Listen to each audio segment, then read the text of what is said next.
Hey everybody, this is Minion Soldier and this is Ship Updates. Now, this week, of course, once again, was pretty weak on information. Now, we did get to see a little bit of this video here of the Misk Razor being currently worked on at Foundry 42 in the UK.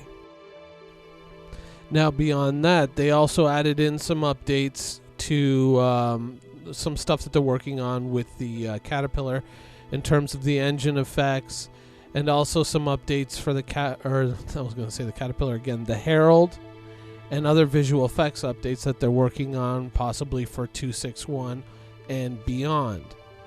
Now, beyond that video, there really wasn't that much more information, but we did get some information from Tony Zurovec in terms of there possibly being a content patch between now and 3.0, which is to say not 261, but something possibly beyond that in the meantime while we're waiting for 3.0, which is probably still, a ways away.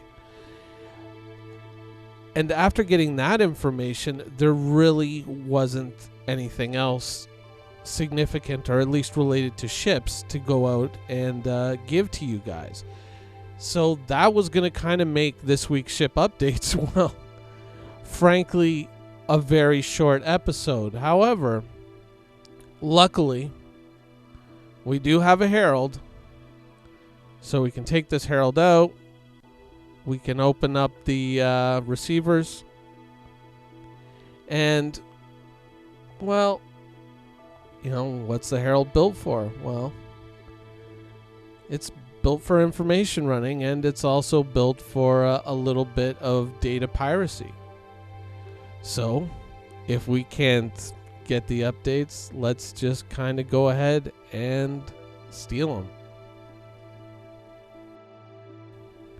And wouldn't you know it, here's some work in progress shots of the Drake Buccaneer as it's progressing through its gray boxing phase. Now, a lot of these images are related to earlier artwork that we had seen prior to, I think, the holiday live stream. They were talking about kind of building out the flight model for the Drake Buccaneer, and these images seem probably strongly related to that. But here's the Buccaneer, still in progress, still being worked on. And it's actually pretty cool to see this kind of stuff, and it's unfortunate that more of this wasn't, public. But, I guess unfortunately that's the way it is right now. But it is nice nonetheless to have these and see, the detail work that's kind of going into the cockpit, and so hopefully that'll be up there with the cockpits in the Drake Herald, and of course,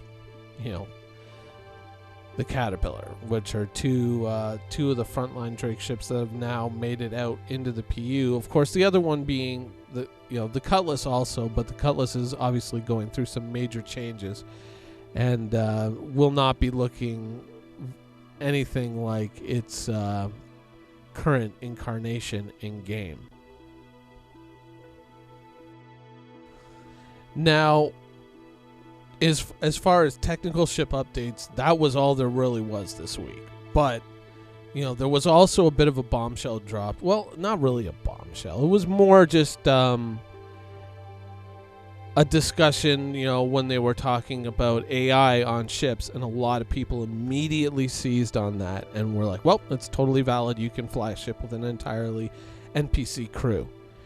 Now, I'm still skeptical. And I'll tell you why I'm skeptical.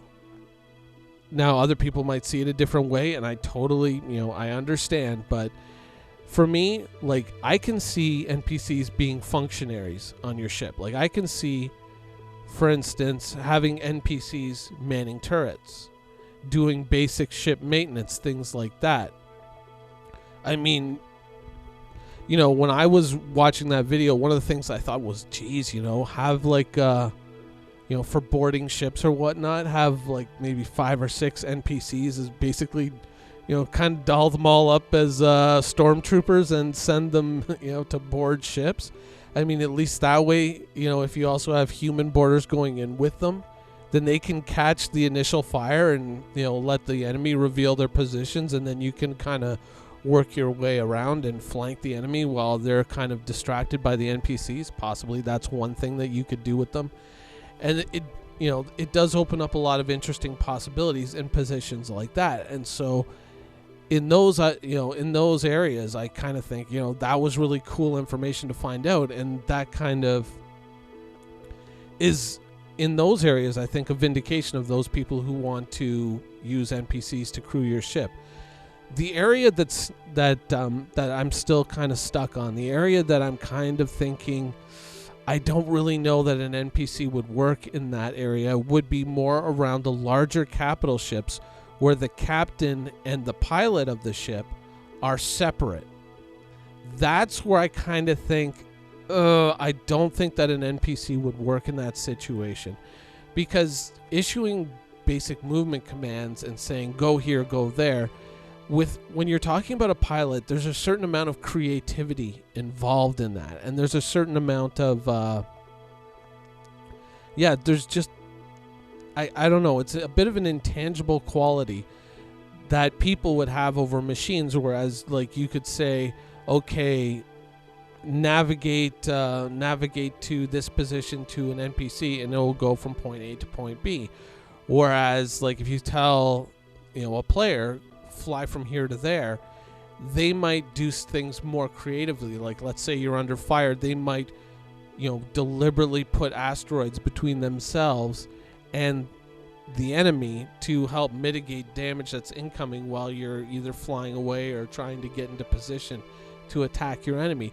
It's the little things like that, and the fact that we haven't really seen any kind of an indication of what kind of interface you would use to kind of direct them to go to this location, go to that location. I mean, are we going to get a projected 3D map as a ship captain, and then we can kind of, outline positions and, pick coordinates and set, waypoints, and then say, go here, go there, go there.